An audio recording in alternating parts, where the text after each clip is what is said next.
आलसी गधे की कहानी। बहुत समय पहले की बात है। एक गांव में एक व्यापारी रहा करता था। वह बहुत ही समझदार और दयालु व्यापारी था। उस व्यापारी के पास एक गधा भी था जो कि बहुत ज्यादा आलसी था।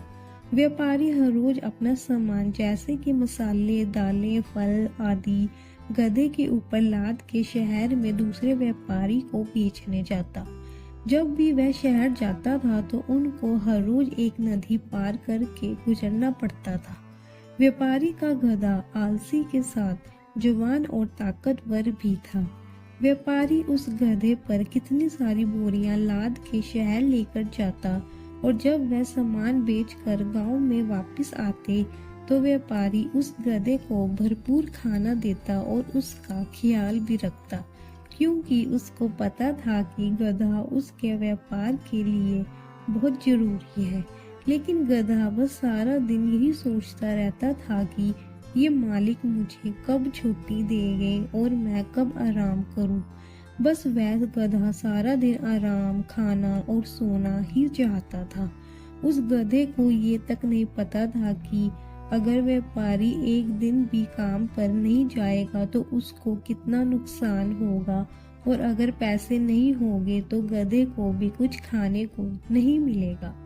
गधा कितनी बार काम से काम चोरी करता, लेकिन व्यापारी कभी भी उससे नाराज नहीं होता था, बल्कि गधे को जितना काम करना होता व्यापारी उस गधे से उतना ही काम करवाता। एक दिन व्यापारी को पता चला कि शहर में नमक की मांग बहुत ज्यादा है, इसलिए उसने थोड़े दिन नमक बेचने का फैसला किया। अगले दिन व्यापारी ने गधे के ऊपर 8 बोरियां नमक की लाद दी और उसने गधे को चलने को कहा, लेकिन गधे से हिला तक नहीं जा रहा था। व्यापारी को एहसास हुआ कि बोरियां बहुत ज्यादा करके उसे चला नहीं जा रहा। व्यापारी ने 2 बोरियां कम कर दी, फिर भी उस गधे का वही हाल था। व्यापारी जानता था कि ये थोड़ा आलसी है। उसने गधे के पीछे छड़ी मारी और फिर वह चलने लगा। जैसे ही वह नदी के पास पहुंचे तो पानी का बहाव बहुत ज्यादा था। वह नदी पार कर ही रहे थे कि गधे का पैर एक पत्थर से टकरा गया और वह गधा गिर गया और साथ ही बोरियों से भरा नमक भी पानी में घुल गया। गधे ने सोचा, पानी में गिरते ही मेरे ऊपर जो वजन था वह कितना हल्का हो गया। जरूर इस पानी में कोई जादुई शक्ति है। गधा बहुत ही खुश हुआ और वह आधे रास्ते से ही वापस आ गई। अगले दिन फिर से गधे ने सोचा, मैं नदी में फिर गिर जाऊंगा और मेरे ऊपर से वजन फिर से हल्का हो जाएगा, और उस गधे ने वैसा ही किया।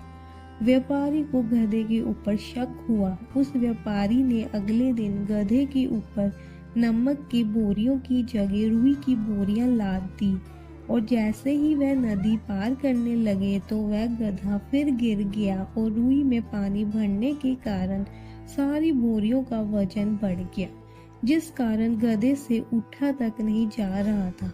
व्यापारी ने जोर से खींचकर उस गधे को बाहर निकाला। व्यापारी ने उसे कहा, मैंने तुम्हें कितने अच्छे से पाला, कभी भी तुम्हारे ऊपर सख्ती नहीं की, पर तुमने मुझसे बेईमानी की। मेरा सारा नमक पानी में बह गया। मेरा तुमने कितना नुकसान कर दिया। तुम्हें सबक सिखाने के लिए मैंने बोरियों में रुई भर दी। अब तुम्हें सबक मिल गया होगा।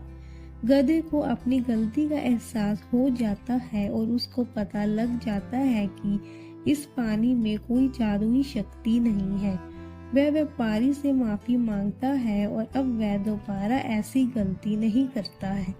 इस कहानी से हमें यही सीख मिलती है कि हमें हमेशा ईमानदारी से काम करना चाहिए और जीवन में कभी भी आलस नहीं करना चाहिए। आलस करने से हमारा खुद का ही नुकसान होता है।